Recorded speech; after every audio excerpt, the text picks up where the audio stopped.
मित्रांनो नमस्कार. कायदेविषयक घडामोडीमध्ये ॲडव्होकेट नरेंद्र माधव या चॅनलवरती आपलं सहर्ष स्वागत आहे.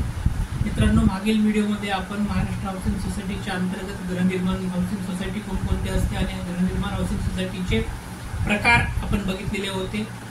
आता ह्या व्हिडिओमध्ये आपण सहकारी गृहनिर्माण संस्थेचे प्रकारामध्ये कोणकोणत्या प्रकारच्या गृहनिर्माण सोसायटी स्थापन होतात, कोणकोणत्या प्रकारच्या सदनिका, कोणकोणत्या प्रकारचे प्लॉट, फ्लॅट मान्यता प्राप्त त्या ठिकाणी दिली जाते याची आपण माहिती या ठिकाणी घेणार आहोत. तत्पूर्वी व्हिडिओ आपल्याला आवडला असेल तर नक्की लाईक आणि सबस्क्राईब करायचं आहे.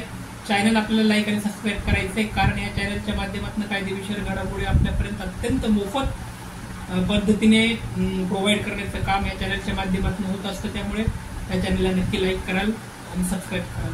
मित्रांनो, महाराष्ट्र शासनाचे सहकारी गृहनिर्माण ज्या काही सोसायटी आहेत त्या सहकारी गृहनिर्माण सोसायटीच्या अंतर्गत महाराष्ट्र शासनाचा महाराष्ट्र सहकारी कायदा 1960 अत्यंत महत्वाचा असतो आणि ह्या कायद्यामध्ये सोसायटीचे कर्तव्य, हक्कधारकांचे कर्तव्य, त्याचबरोबर महाराष्ट्र सोसायटी ओनरशिप फ्लॅट कायदा 1963 त्यामध्ये फ्लॅट धारकांचे व सदनिका धारकांचे हक्क अधिकार हा सुद्धा महत्वाचा कायदा आहे.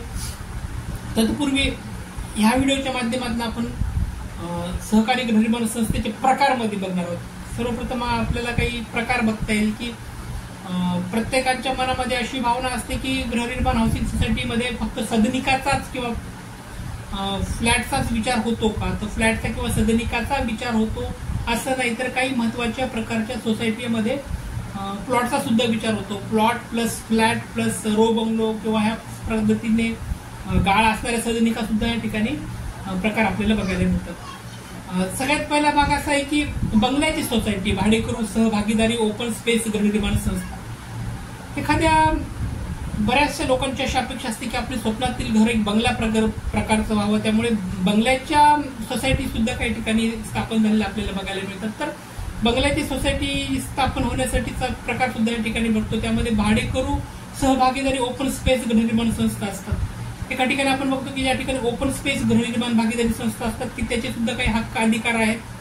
त्याचा सुद्धा आपण एक वेगळ्या व्हिडिओवर पुन्हा बनवणार आहोत. पण बंगल्याची सोसायटी ज्याला भाडेकरू भागीदारी ओपन स्पेस गृहनिर्माण संस्था असं म्हणतात, हीच पहिला प्रकार गृहनिर्माण सोसायटीमध्ये बघायला मिळतो. दुसरा आहे की सभासदाचे किंवा नियोजित सभासदांचे मालकीचे स्वतंत्र प्लॉट असलेली सोसायटी. सोसायटीमध्ये दुसरा एक प्रकार असतो की जे काही सोसायटीमध्ये सभासद आहेत त्याची संख्या 10, 20, 15 अशी जे काही सोसायटीचे सभासद आहेत त्या सोसायटीच्या सभासदांनी नियोजित सभासदाच्या मालकीचा एक स्वतंत्र प्लॉट त्या ठिकाणी ते खरेदी करेल असतात. तर सोसायटीची जी स्वतंत्र प्लॉट असते त्या स्वतंत्र प्लॉटची असलेली जी विभागणी आहे त्या विभागणी अंतर्गत स्वतंत्र प्लॉट असलेली सोसायटी सुद्धा स्थापन करलेली आपल्याला बघायला मिळते. त्यानंतर दुसरा प्रकार असा आहे की सोसायटीत असलेली जागा किंवा प्रस्तावित खरेदी प्लॉट सभासदांना भाडेतत्वावर दिलेल्या जागेवर बांधलेली किंवा प्रस्तावित बांधकाम असलेली बंगलो सोसायटी. आता आपण जसं बघूया की काही बंगलो सोसायटी असतात स्वतःच्या मालकीच्या जागा असतात, त्याचबरोबर काही बंगलो सोसायटी असं असतात की त्याचे प्रस्तावित खरेदी प्लॉट खरेदी करताना सभासदांना भाडेतत्वावर दिलेल्या जागेवर किंवा प्रस्तावित बांधकाम असलेली बंगलो सोसायटी स्थापन केली जातात. मोठ्या शहरामध्ये आपण बघतो की जी जागा असते ती 100 वर्षासाठी काही ठिकाणी लीजवर दिलेली असते, काही ठिकाणी ती 200 वर्षासाठी लीजवर दिलेली असते. त्याचबरोबर काही सोसायटीत अशी असते की जागा किती प्रस्तावित खरेदी प्लॉट सभासदांना भाडेतत्वावर दिलेली जागेवर बांधकाम केलेले असतात किंवा प्रस्तावित बांधकाम असलेली बंगलो सोसायटी सुद्धा त्या ठिकाणी आपल्याला बघायला मिळते.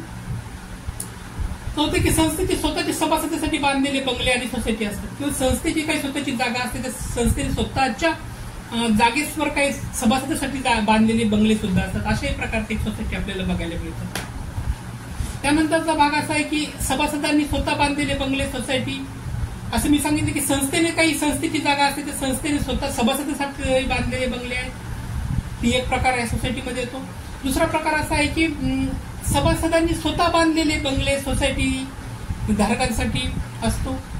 चौथा एक प्रकार आहे तो की विकसित प्रवर्तक, ज्याला आपण बिल्डर म्हणतो, की विकसकांनी एखादा बंगला रो बंगला विकसकांनी डेव्हलप केला असेल तर विकसित प्रकर्त्याने विकसित केलेल्या प्लॉटवर लेआउट मंजुरीनुसार बांधलेले बंगले किंवा सोसायटी असतात. जो काही लेआउट बंगला आहे त्या लेआउट बंगल्यामध्ये एखादा त्याला आपण काय म्हणतो विकासक प्रवर्तक, ज्याला आपण विकासक प्रवर्तक म्हणजे डेव्हलपर, विकासक प्रवर्तक डेव्हलपरने किंवा बिल्डरने एखाद्या ठिकाणी येणे लेआउट ठिकाणी एखादं बांधकाम बांधून दिलं, एक रो बंगलो बांधून दिला किंवा एक सुंदर प्रकारचे बंगलो बांधून दिले तर त्याची सुद्धा एक वेगळी सोसायटी त्या ठिकाणी क्रिएट करायला असते. हे सोसायटीच्या प्रकारामध्ये फक्त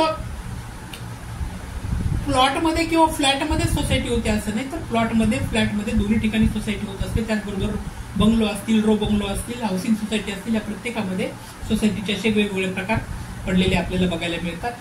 आता बंगले व हाऊस सोसायटीचे उपप्रकार कोणकोणते असतात ते आपण आता पुढच्या भागामध्ये बघणार आहोत. तर पुढील व्हिडिओ आपल्याला आवडला असेल तर नक्की लाईक कराल, सबस्क्राईब कराल. Thank you so much.